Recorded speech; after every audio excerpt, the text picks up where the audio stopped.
Welcome to the Deep Macro Future of Finance podcast. My name is Jeffrey Young, and I'm the CEO of Deep Macro. We focus in this podcast on technology, big data, and AI, and how these might affect markets. Today, we have a very special guest, Jim Cowie. He is the co-founder of Deep Macro and Deep Macro's chief data scientist. We have a very special topic, which is the cyber war in Ukraine. This is among the Jim is among the most qualified people on the planet to talk about this. In his previous life, he founded a company that studied the global internet and its connections. And it's really not an exaggeration to say that Jim really did help build the internets of a lot of Eastern Europe and Central Asia. We wanted to bring Jim's own perspectives on what's going on with the internet war, let's call it, that's going on right now in Eastern Europe. So anyway, Jim, thanks for joining. Hey, my pleasure. So let's just start pretty simply. Al Gore really did invent the internet, right? Of course he did. Of course he did. Okay, just wanted to make sure everybody knew that. Yeah, that's just a basic fact check. Yeah. Okay, yes, this is right. So that qualifies Jim here. I do want to start kind of basic, which is, could you just tell us how the internets of Russia and Ukraine are connected to the global internet? Sure. Yeah, if you think about like what that means, like the internet being connected to other countries, the internet has a lot of layers in it. The layers that we all see are the ones like with websites and services and our mobile phones talking to each other. If you go down below that, the internet is built on some physical layers, primarily fiber optic cables that cross terrestrial paths or go under the ocean. And in that sense, the internets of Russia and Ukraine look pretty similar. If you look at a map, you'll see dense networks of fiber optic cables running alongside roads, running alongside railways and fiber optic lines next to pipelines. And they connect major cities and they form kind of a mesh. So the internet connects, if you wanted to send an email from Moscow to London, it's going to cross these networks of mesh connections from Moscow to probably to maybe Kharkiv and then Kiev and then Warsaw and then Frankfurt and then London, crossing this network. So if you looked at it without national borders, those two networks look pretty much the same. It's when you start looking at how people do business on top of that network that you realize there's some big differences between them. So then they also kind of serve as conduits for traffic in the neighboring regions as well. You can't really just neatly cut it out. Is that one of the implications of this? Yeah, it is. I mean, the internet is not defined nationally.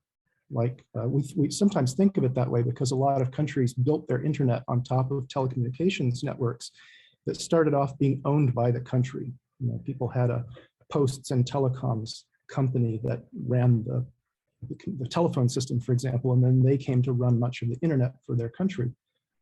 But actually, by this point, so much of the infrastructure between countries, especially, has been built by private companies that it's not the boundaries between nations are really blurry. But geopolitics still apply. So there are a lot of countries in particularly Central Asia that are kind of landlocked. If you think about how they're going to attach to their neighbors with fiber optics, they don't have anywhere to put a submarine cable. They go over land to their existing neighbors. So for places like Kazakhstan or Kyrgyzstan or Tajikistan, that basically means Russia. They're the only game in town. And okay. So then the national overlay of the basic physical system, let's think about Russia and Ukraine, maybe since the Russian incursions into the Ukraine in 2014. Right. How have the two internets developed since that point? So the underlying physical mesh is pretty much the same. It has continued to operate. It didn't get broken.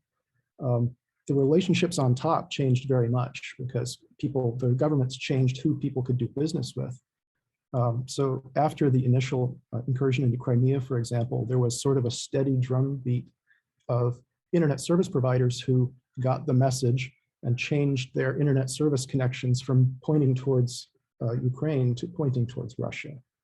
So at the time of that invasion, they built a new bridge, they laid some new fiber across the Kerch Strait, and Crimea's internet traffic doesn't go to Europe the direct way anymore. It all goes across that strait and onto the Russian networks. It goes wherever it's going to go, and then it comes back to Europe because all the content is coming from Europe. And the same is true of Donbass, especially recently. Stuff that used to point west now points east. They have internet service from providers across the border in Rostov. Okay, so one of the topics that's come up is quote unquote cutting off Russia from the global internet. Before we get to that though, I want to ask a few questions. First off is, can you please explain what ICANN is? Or I probably even mispronounced it. ICANN, ICANN. Yeah, the NN in ICANN are names and numbers. So, I mean, maybe like a moment of internet history. Yeah, I mean, the history, what's its relationship to governments? What is its actual role and what powers does it have? Right. I mean, the context of this is that ICANN was asked to intervene in a sanctions-oriented way in talking about the Russian internet. So originally, if you go back to sort of the late 90s, the internet was so small at that point. If you wanted to have your own, if you wanted domain names, if you wanted IP addresses, you would you'd call up a guy. There was one guy, his name was John Postel. He's kind of the father of names and numbers. He was a computer scientist at the University of Southern California. This grew out of his research. It was sort of an unfunded little side thing that he did. You'd call him up and say, hey, I need some IP addresses. And he would write you down in the book and he would give you some addresses. And of course, the thing started to take off, and I think he quickly realized this wasn't going to scale for him. And so they formed a nonprofit, non-governmental organization called ICANN in about 1998, I think it was. It's in Los Angeles, California. It's in a little suburb. And it had no official government connection. I mean, well, originally it did. The US Department of Commerce gave them a contract at that point and said, this is important. We want you to run oversight of names, numbers, and protocols. And they went on under that contract with a board of luminaries to guide it. Again, just as a little nonprofit corporation. Up until about 2016, I think, is when people started to realize that this was probably too important and too vulnerable to single government capture. At that point, you start to see other countries looking at this and saying, why is the US giving a contract to this one little corporation that manages how you get a name at the DNS root, or how you get numbers? And so they ended the contract, and it continued on its own, under its own governance. It's run by a board. They appoint their own successors. They have government kind of observers. Lots of governments and lots of other organizations in the world appoint people to talk to them and to be part of the conversation. But their power by design kind of derives from multi-stakeholder consensus, and not from any particular government authority or regulatory legal code that they have to follow. So just trying to do the best they can according to what the community continues to believe is the best way to operate independently, the stuff at the root of this network. Nice. Okay. So I believe it was last week, Ukraine asked ICANN to cut off Russia, and they refused. Could you go through the specifics of the request and the rationale for why that was refused? Yeah. At this point, the primary thing that ICANN oversees is the DNS Root Zone. The root zone is the top of the DNS hierarchy, which controls things like .com, .org. Over the years, they've opened it up so that you can register other top-level domains. And among these are country-level, top-level domains like .us for the US, or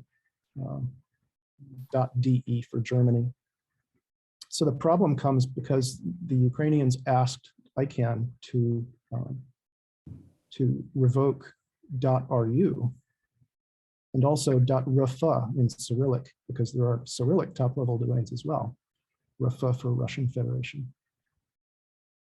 And they thought about it and they declined because it was felt that, I think that registries like the ones that operate the top-level root zone. So before you get into that, what would it have done? What was the actual, what would revoking .ru have actually done? Every website that is .ru just wouldn't load, or what?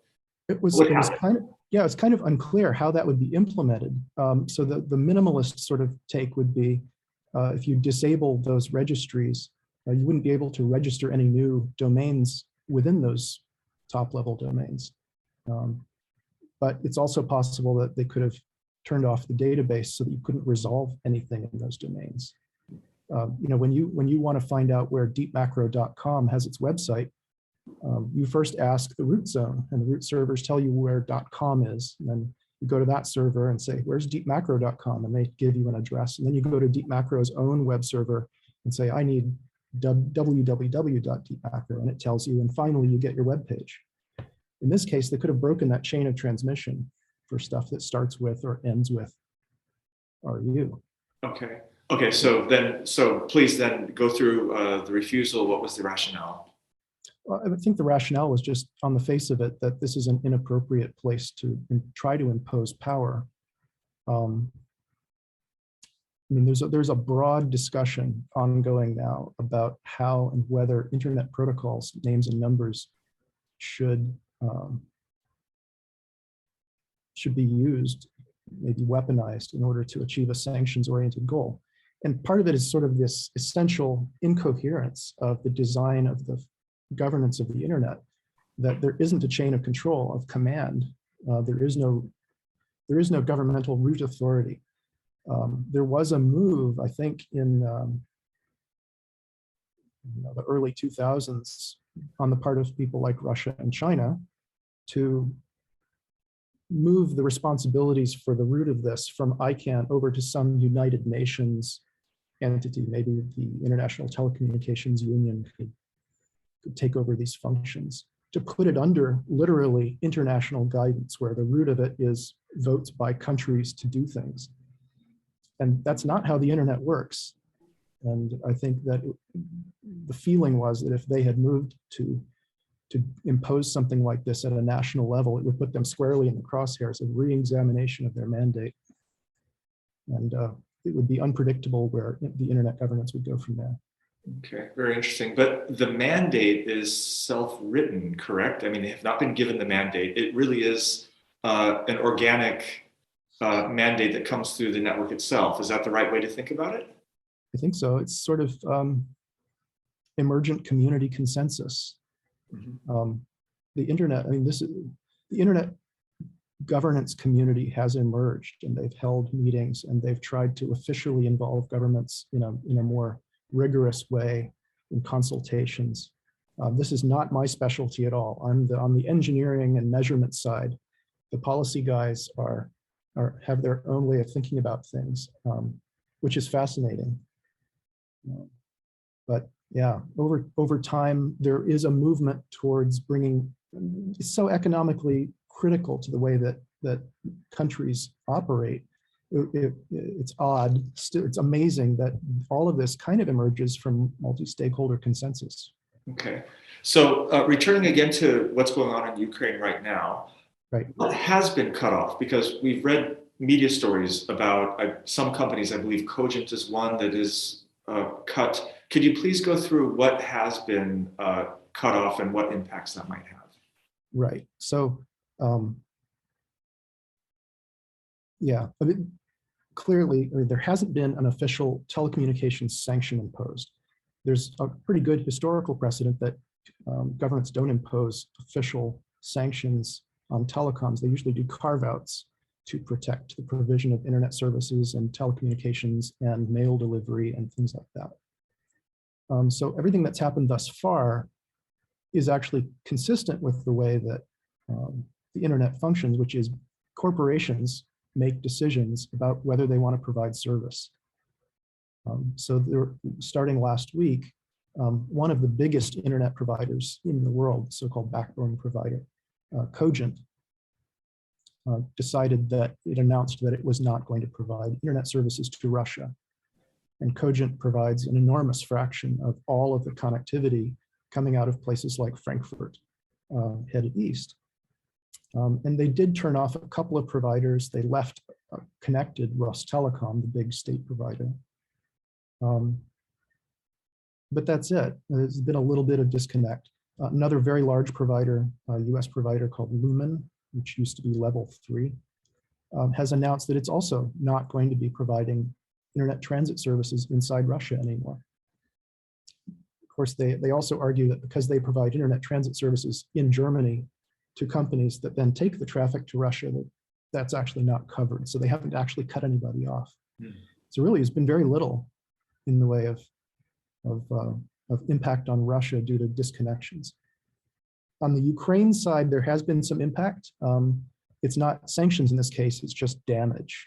If you think about the way the internet is delivering traffic, there's sort of a lot of core backbone routes that carry traffic from east to west between the cities and off to Europe. Those are very redundant. The facilities themselves have redundant power and generators, and they've done heroes work to keep this stuff functioning so that it passes traffic. And nonetheless, there have still been multi-hour outages in major cities. If you think about how the internet then distributes traffic to the civilians, in smaller towns and villages, that equipment tends to not be as resilient. Obviously, cables get broken, power goes out, generators run out of fuel, and we drop off the internet. Okay. Would there be alternatives? You mentioned it would, rather than governments imposing the sanctions, private companies like Cogent, Lumen could decide.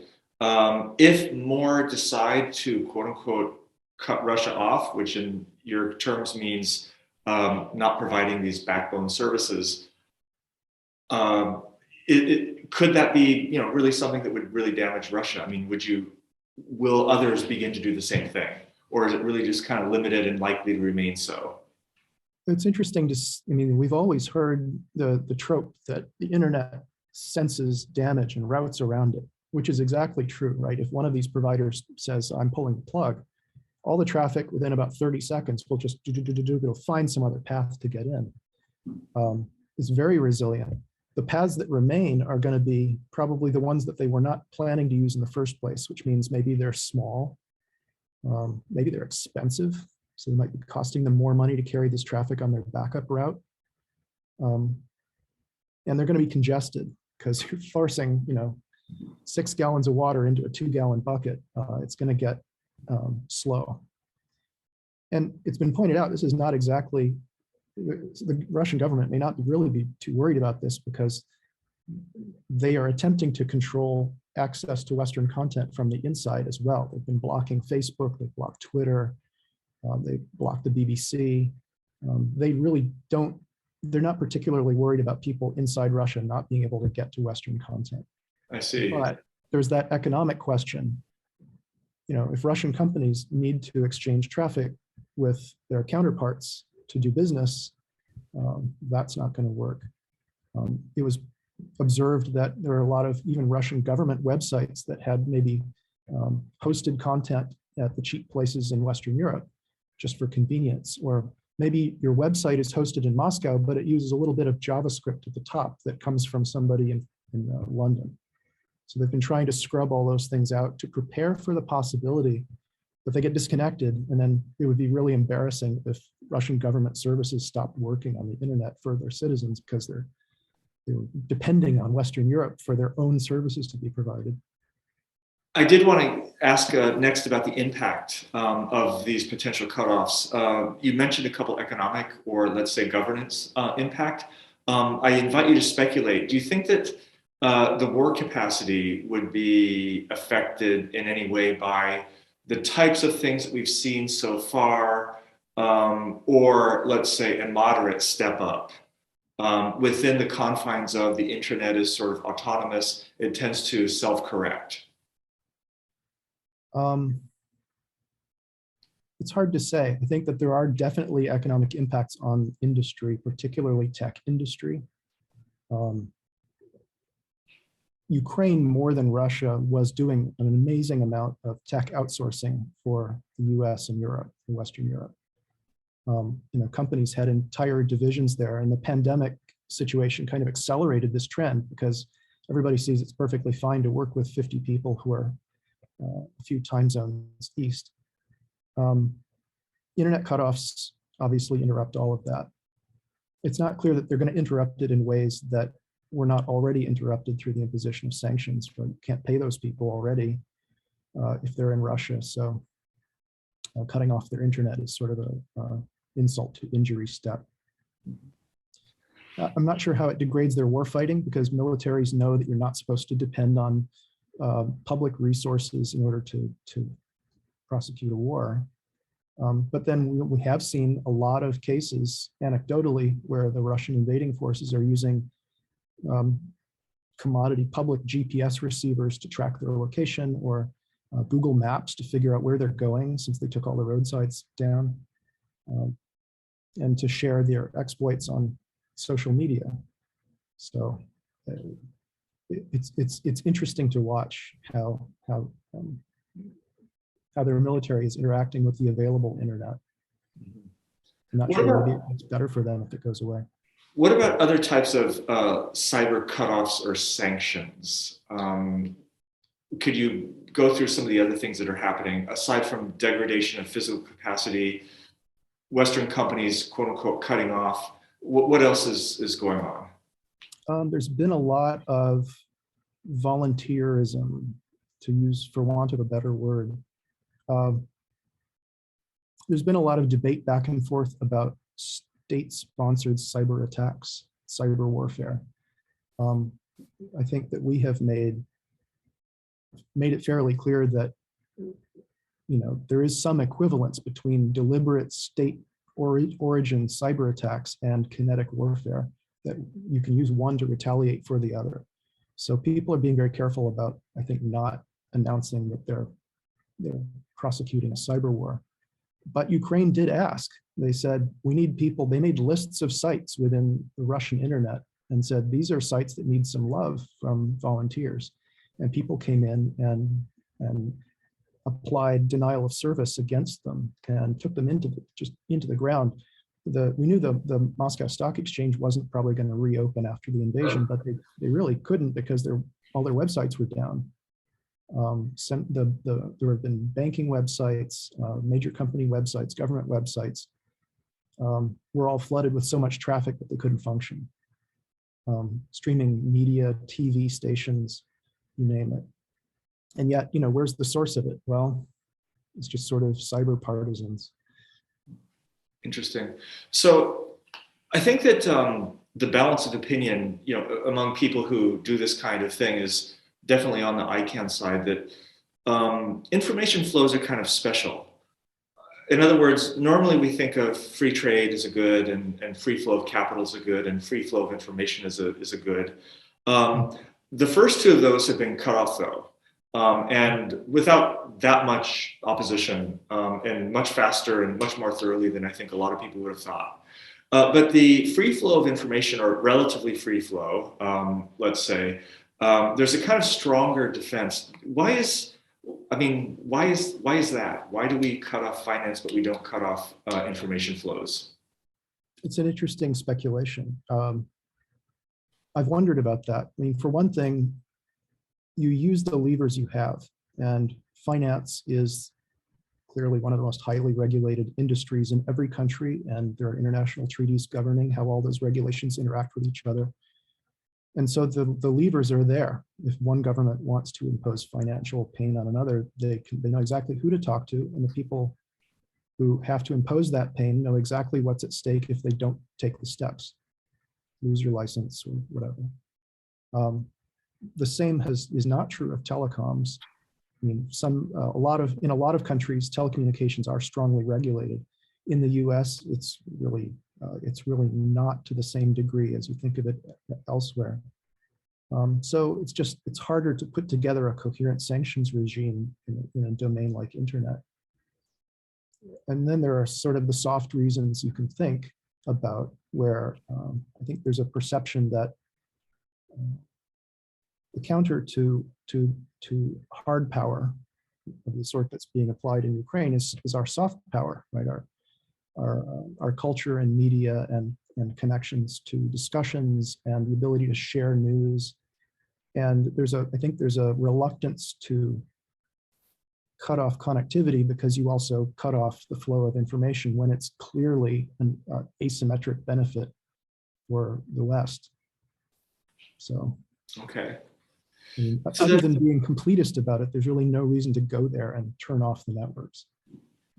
I just wanted to close. Over the last few years, here we've had a lot of incursions, Russian cyber attacks, if you want to call them that, meddling, using the openness of social media and the internet itself in the U.S.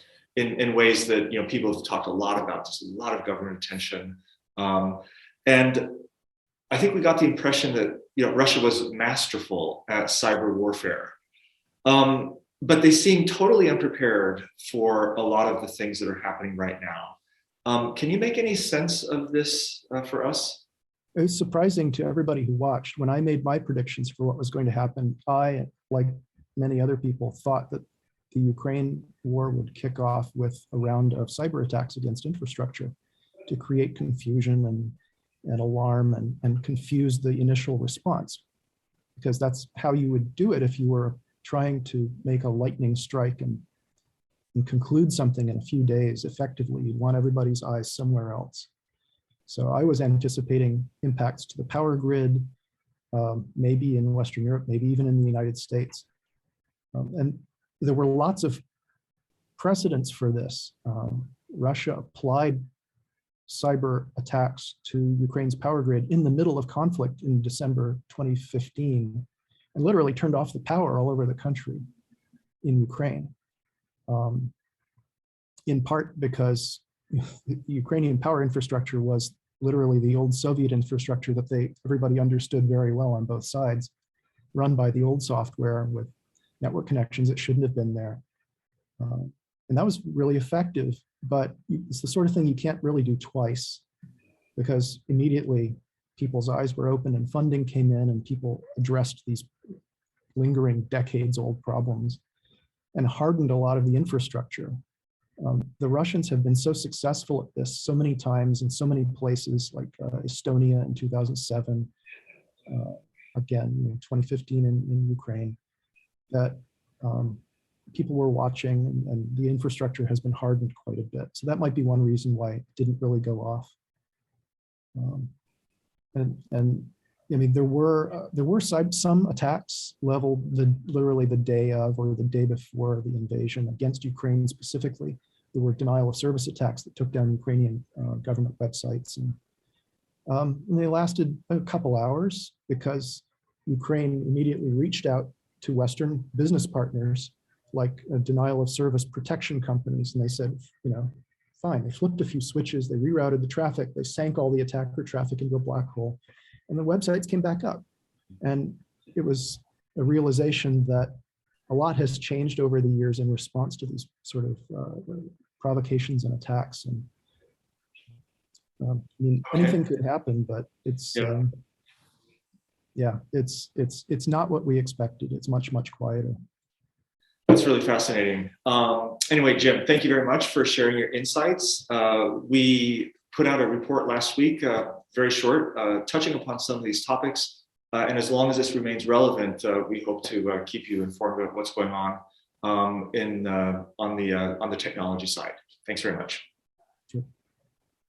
The content is for informational purposes only. You should not construe any such information or other material as legal, tax, investment, financial, or other advice. Nothing contained in this material constitutes a solicitation, recommendation, endorsement, or offer by Deep Macro Incorporated or any third-party service provider to buy or sell any securities or other financial instruments in this or in any other jurisdiction in which such solicitation or offer would be unlawful under the securities laws of such jurisdiction. All content is information of a general nature and does not address the circumstances of any particular individual or entity. None of the information constitutes professional and/or financial advice, nor does any of the information constitute a comprehensive or complete statement of the matters discussed or the law relating thereto. There are risks associated with investing. Loss of principal is possible. Some high-risk investments may use leverage, which will accentuate gains and losses of securities or firms. Past investment performance is not a guarantee or predictor of future investment performance.